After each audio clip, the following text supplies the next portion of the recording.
दोस्तों, SP madam Lakshmi Meena अपने 5 साल के बेटे सौरभ को लेकर उत्तर प्रदेश के प्रयागराज में महाकुंभ मेला देखने जाती है। वहां वो देखती है कि कुछ पुलिस वाले, उसमें से एक दरोगा, वहां छोटे छोटे जो फुटकर दुकानदार दुकान लगाए हुए थे उनसे हफ्ता वसूल रहा था।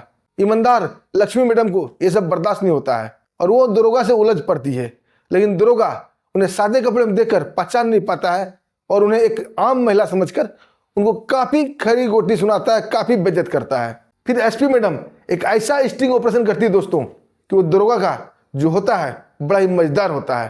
वो कहीं का नहीं रहता, उसे फाइन भी देना पड़ता है और जेल भी होती है। लेकिन कैसे? आई दोस्तों, एसपी मैडम ने कैसे स्टिंग ऑपरेशन किया, इस पूरे घटना को अंजाम दिया, जानते हैं विस्तार से। दोस्तों, कहानी शुरू करने से पहले आप लोगों का बहुत बहुत शुक्रिया, बहुत बहुत दिल से धन्यवाद। आप लोग हमारे वीडियो काफी मात्रा में लाइक करते हैं और काफी मात्रा में सब्सक्राइब करते हैं। दोस्तों, अपना प्यार और आशीर्वाद हमारे ऊपर ऐसे ही बनाए रखिएगा। हम आपके दोस्त, आपके भाई हैं। आइए दोस्तों, चलते हैं कहानी की ओर। दोस्तों, एक कहानी की शुरुआत राजस्थान के बीकानेर जिले से होती है। बीकानेर जिले में डूमरगढ़ एक गांव है जहां एक गरीब परिवार रहा करता था। उसके घर में एक बिटिया थी जिसका नाम था लक्ष्मी मीना। वो बचपन से ही पढ़ने लिखने में काफी होशियार थी, लेकिन माँ बाप के पास पढ़ने के लिए अकूत धन नहीं था। वो साफ साफ मना करते हैं कि मैं तुम्हें नहीं पढ़ा पाऊंगा। लेकिन बेटी लक्ष्मी मीना इतनी जिद्दी थी कि वो माँ बाप से लड़ झगड़ कर पढ़ने के लिए उन्हें राजी कर लेती है और जैसे तैसे दूसरे घरों में काम करके, झाड़ू पोछा करके और भी कुछ जो भी काम मिलता था सब काम करती थी, लेकिन अपनी पढ़ाई को रुकने नहीं दिया। और अंततः वो एक दिन सफल हो जाती है और आईपीएस पोस्ट पर वो कार्यरत हो जाती है। उसकी पोस्टिंग पहली दिल्ली में होती है। दिल्ली में जैसे ही लक्ष्मी मीना की पोस्टिंग होती है वो बहुत खुश होती है और अपनी काम ईमानदारी से करना शुरू करती है। उसने अपने जीवन का लक्ष्य बना लिया था, चाहे कुछ भी हो जाए ईमानदारी के रास्ते से मैं पथभ्रष्ट नहीं होंगी और न अपने स्टाफ को, अपने कर्मियों को या पुलिस वाले को ऐसा करने दूंगी। उसके जिले के पुलिस वाले भी उसके काफी सम्मान करते थे और जानते थे कि मैडम बहुत ही ऑनेस्ट, बहुत ही कर्तव्यपरायण है। दोस्तों, एसपी लक्ष्मी मीना को दिल्ली आए हुए 4 महीने गुजर चुके थे। दोस्तों, वहीं पर एक आईपीएस अधिकारी था राजीव सिंह। उसे लक्ष्मी मीना का प्यार हो जाता है और कुछ ही महीनों के प्यार में दोनों एक दूसरे का इजहार करते हैं और मंदिर में जाकर शादी कर लेते हैं। दोनों की जिंदगी बड़ी हंसी खुशी से निकलने लगता है क्योंकि दोनों ही आईपीएस अधिकारी थे। दोनों ही अपनी अपनी ड्यूटी करते हैं, अपने शाम को क्वार्टर आते हैं और दोनों बड़ा ही खुशनुमा जिंदगी जी रहे थे। तो अभी इन दोनों के घर में एक छोटा सा फरिश्ता का जन्म होता है जिसका नाम रखते हैं ये सौरभ। ये लक्ष्मी मीना के लिए और राजीव सिंह के लिए बहुत ही खुशी का दिन था। दोस्तों, धीरे धीरे सौरभ बड़ा होने लगा। अब सौरभ 2 साल का हो चुका था, लेकिन लक्ष्मी मीना की खुशी में लगता है किसी की नजर लग गई थी। दिल्ली में कहीं क्राइम हो रहा था और इन क्राइम को रोकने में राजीव सिंह की मृत्यु हो जाती है। उन्हें गोली लग जाती है और हॉस्पिटल ले जाने के दौरान उनकी मृत्यु हो जाती है। अब लक्ष्मी मीना के ऊपर दुखों का पहाड़ टूट पड़ा था, लेकिन ये मैडम फौलादी दिल थी, एक आईपीएस अधिकारी थी। बहुत ही जल्दी अपने गमों को भूल जाती है और अपना सारा ध्यान अपनी ड्यूटी और बच्चे का लालन पालन पर लगा देती है। यानी कि एक शानदार ऑफिसर और एक शानदार माँ बन के दोनों की भूमिका ये निभाती है। जब बच्चा नहीं संभलने लगता है तो लक्ष्मी मीना अपने माँ को भी अपने यही क्वार्टर में ले आती है दिल्ली। अब बच्चे की तरफ से वो मुक्त हो जाती है और अपनी ड्यूटी करने लगती है। उसकी माँ कभी कभी कहा करती थी कि बेटी लक्ष्मी, अभी तुम्हारी उम्र ही क्या है, बच्चे को हम लोग पाल लिया करेंगे, तुम अपनी एक दूसरी शादी कर लो। लेकिन लक्ष्मी बोलती, नहीं माँ, सौरभ में मुझे राजीव का चेहरा दिखता है, मैं इसे देख कर ही अपनी पूरी लाइफ गुजार दूंगी। और वो शादी नहीं करती है। अब वो सारा ध्यान अपनी ड्यूटी पर देने लगती है। धीरे धीरे समय बीतता है दोस्तों। अब राजीव 5 साल का हो गया था। एक दिन न्यूज चल रहा था, कुंभ मेला के बारे में बताया जा रहा था कि इस बार महाकुंभ लगा हुआ है उत्तर प्रदेश प्रयागराज में। और ऐसा बताया जा रहा था कि 144 वर्षों के बाद ऐसा संयोग बना है कि पूर्ण इस कुंभ कहा जाए इसे। 144 वर्षों के बाद पूर्ण कुंभ लगा हुआ है। ये न्यूज लक्ष्मी भी सुन रही थी, उसका बेटा सौरभ भी सुन रहा था और अपनी माँ से पूछता है कि माँ, ये कुंभ का मेला क्या होता है। अब लक्ष्मी के दिल में भी कुंभ का मेला देखने का उतावलापन हो चुका था और बच्चे ने भी टोक दिया था। वो सोचते क्यों ना बच्चे को भी घुमा लाऊं ताकि बच्चा अपनी संस्कृति, अपनी सभ्यता, अपनी धर्म के प्रति जुड़ा महसूस करे। दूसरे दिन अपने सीनियर ऑफिसर से 4 दिन की छुट्टी ले लेती है और सीधा दिल्ली से प्रयागराज निकल जाती है।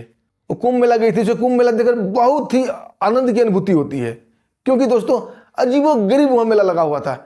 गजब गजब तरह के साधु थे, गजब गजब तरह के अखाड़ा हुए थे। सब अखाड़ा एक से एक बढ़ के था, सब अपना अपना नाम सिद्ध करना चाहता था। अजीब गरीब भेष में साधु वहां आ रहे थे। वहाँ का जो नज़ारा था दोस्तों, बिल्कुल ही अद्भुत नज़ारा था। लगता था कि ये एक दुनिया दूसरी ही बसी हुई है। यहाँ पे कुंभ का मेला ऐसे भी एक अद्भुत नज़ारा होता है। एक इस दुनिया से एक परे दुनिया ही होती है कुंभ की। कोई साधु कांटे पर लोटा हुआ था, उसे कोई दर्द की अनुभूति नहीं हो रही थी। कोई साधु खड़ा था तो खड़ा ही था, कोई हाथ ऊपर किया हुआ था तो कई वर्षों से हाथ ही ऊपर किया हुआ था। किसी साधु के बाल इतने लंबे थे कि 4-5 साधु उस बाल को सहजे हुए चल रहे थे पीछे पीछे। कोई अपने पूरे शरीर में इस ठंड में भी भभूत लपेटे हुए था, कोई मिट्टी में लौट रहा था, कोई दाढ़ी इतनी बड़ी हुई थी कि जमीन छू रही थी, कोई नंग धड़ंग घूम रहा था। मतलब दोस्तों एक अजीब सा नज़ारा था। कोई सांप को गले में लपेटे घूम रहा था। बड़ा ही अद्भुत, बड़ा ही दर्शनीय दृश्य था कुंभ का। ऐसे ही नहीं बोलते दोस्तों उसे महाकाल की नगरी, महादेव की नगरी, जिसका आनंद एसपी मैडम लक्ष्मी उठा रही थी और उसका बेटा सौरभ भी बड़ा ही आंखें फाड़ फाड़ के दृश्य को देख रहा था और बड़ा ही खुशी का अनुभव कर रहा था कि उसे माँ बहुत ही अच्छी जगह घुमाने लेके आई है। तभी दोस्तों इसी क्रम में लक्ष्मी की नजर जाता है फुटकर दुकानदार के लिए वहाँ जमीन दिया जाता है ताकि वो अपना जीवन यापन कर सके, कुछ कमा सके।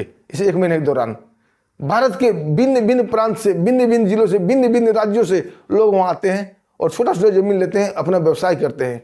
कोई चूड़ी बेचता है, कोई कंगन बेचता है, कोई ताबूत बेचता है, पता नहीं कोई क्या क्या बेचता है। बहुत तरह तरह के चीज़ वहाँ पे होते हैं। तभी लक्ष्मी मैडम देखती है कि एक पुलिस का दरोगा 2 पुलिस वाले के साथ हर दुकान पे जाता है और उससे 100-100 रुपया का नोट लेता है, यानी कि पर डे का 100 रुपया हफ्ता वसूली था उसका।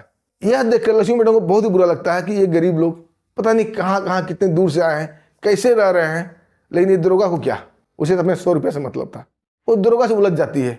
अब बोलती दरोगा साहब, एक गरीब लोग हैं, पता नहीं कितने कितने दूर से आए हुए हैं, किसकी क्या प्रॉब्लम है, आप इनसे 100 रुपया क्यों ले रहे हैं? सरकार ने आपको डिटेल किया है कि कुंभ का काम सुचारू रूप से चल सके, इसमें कोई विघ्न बाधा ना आए, लेकिन आप तो खुद ही बाधा उत्पन्न कर रहे हैं और इस कुंभ की सबसे बड़ी बाधा तो आप ही हैं। दोस्तों ये सुनते ही वो दरोगा भड़क उठता है।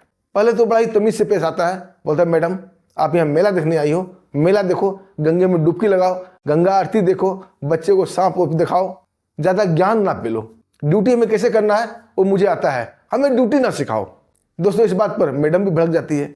बोलते हैं आपको सरकार पेमेंट देती है, सरकार ने आपके हर चीज़ की व्यवस्था किया हुआ है, आपके लिए यहाँ पर टेंट लगाया हुआ है, आपके रहने की व्यवस्था किया है ताकि आप काम को सुचारू रूप से देखें, लेकिन आप यहाँ पर विघ्न पैदा कर रहे हैं, आप गरीबों का दिल दुखा रहे हैं, उनसे जबरदस्ती हफ्ता वसूली कर रहे हैं। ये काम अनैतिक है। एक पुलिस वाले को, एक खाकी वर्दी वाले को ये शोभा नहीं देता है। दोस्तों दोनों में तुतु में बहस छिड़ जाती है। वहाँ जितने भी दुकानदार थे, गरीब लोग थे, वो सब खड़े होकर देखने लगते हैं और दरोगा पुलिसिया रोक झाड़ने लगता है और मैडम को डराने धमकाने लगता है। मैडम चाहती तो वहाँ पर अपना आई कार्ड दिखा सकती थी, अपने बारे में बता सकती थी, वो एक IPS अधिकारी है, और दरोगा उसी वक्त उनके चरणों में लौट जाता। लेकिन मैडम के दिमाग में कुछ और ही चल रहा था, क्योंकि वो अगर आई कार्ड दिखाती, अपने बारे में बताती, सिर्फ इस दरोगा को सबक मिलता। और चाहती थी इस कुंभ के मेले में सभी पुलिस वाले को सबक मिले ताकि कोई भी पुलिस का स्टाफ या पुलिस का दरोगा ऐसा दोबारा करने की कोशिश ना करे, हिम्मत ना करे। इसलिए वो चुप रह जाती है और वहाँ से चली जाती है। पुलिस वाला अकड़ता हुआ फिर से 100 रुपया वसूलना शुरू कर देता है। दोस्तों कुंभ के मेले से निकलती है SP लक्ष्मी मैडम, सीधा जाती है डिजिटल शॉप पे।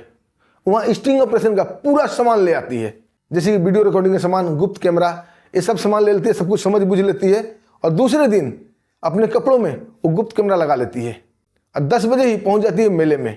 वहाँ जितने भी गरीब लोग थे सबको बुलाती है और बोलती है तुम लोग चिंता मत करो, भगवान महादेव ने हमें तुम्हारा कल्याण के लिए भेजा है, इसलिए मैं कुंभ मेला देखने आई हूँ। मैं एक IPS अधिकारी हूँ, दिल्ली में मेरी पोस्टिंग है, मेरा नाम है SP लक्ष्मी मीना। दोस्तों जितने भी गरीब दुकानदार थे सब बड़े ही खुश होते हैं कि सच में इस महादेव की नगरी में महादेव ने इनकी सुन ली और गरीबों की रक्षा के लिए ही इन्हें भेजा है।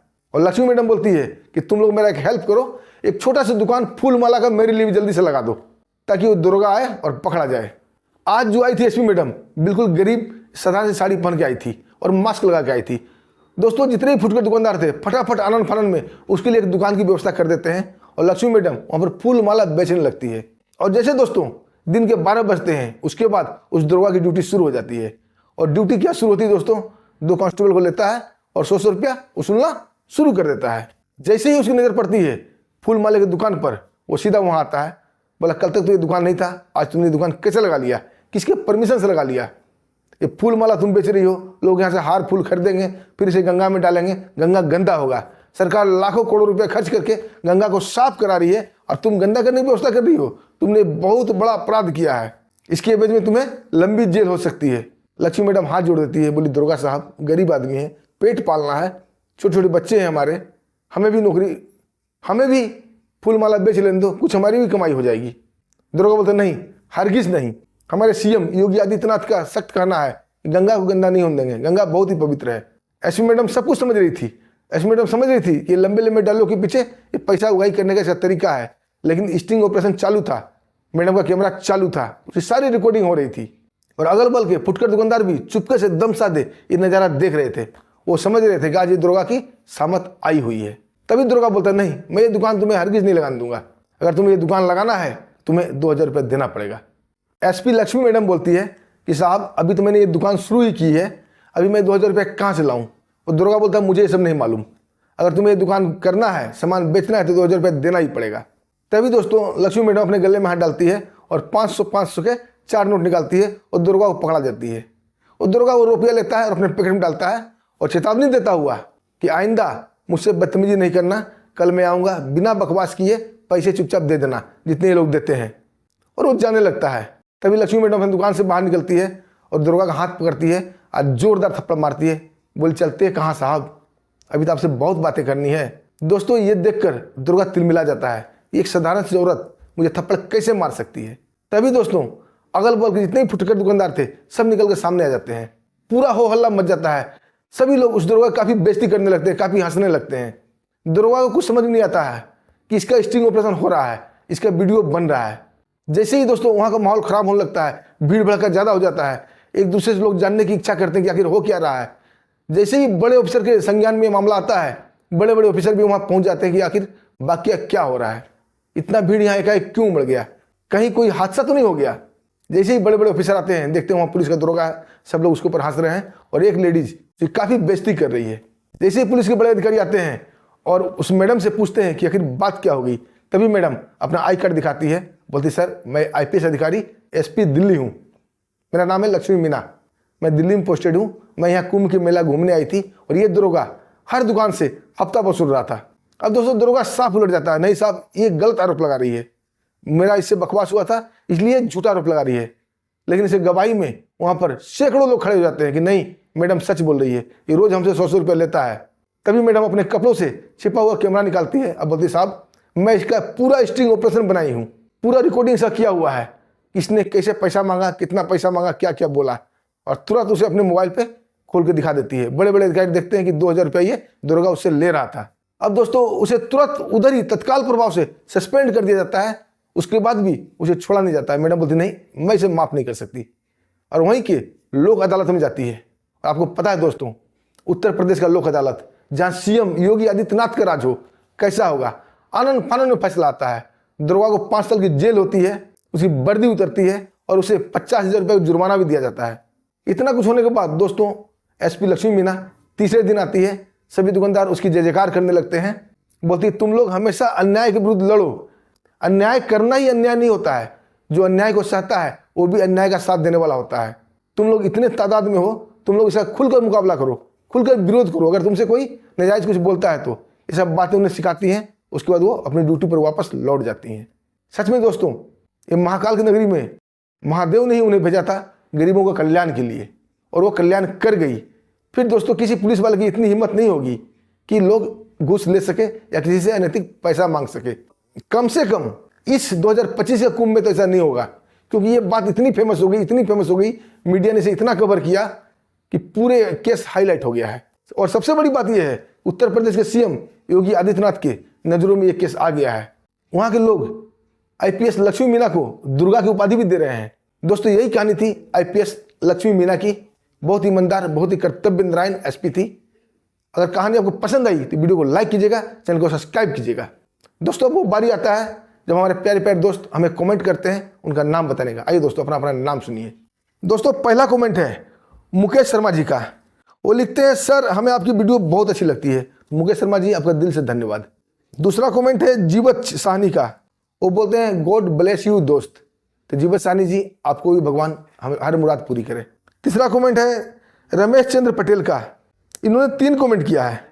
पहला लिखा है इन्होंने वेरी बेस्ट कॉन्ग्रेचुलेसन सर जी, तो रमेश जी आपको भी कॉन्ग्रेचुलेसन। दूसरा कमेंट इन्होंने किया है कॉन्ग्रेचुलेसन विक्रम सर, जय हिंद सर। और तीसरा इन्होंने किया है, वेरी बेस्ट वीडियो सर, गद्दार का यही हाल होना चाहिए। रमेश जी, आपने मेरा हौसला बढ़ाया, ऐसे ही हमारे वीडियो देखते रहिए और हमें कमेंट करते रहिए, हम आपका नाम बताते रहेंगे। और जो नए दोस्त हमारे वीडियो देख रहे हैं वो भी कमेंट कीजिए और कहाँ से कर रहे हैं ये भी बताइए, हम आपका नाम बताएंगे। फिर मिलते हैं दोस्तों एक शानदार सुपर स्टोरी के साथ, तब तक के लिए हमें आज्ञा दीजिए। नमस्कार, जय हिंद।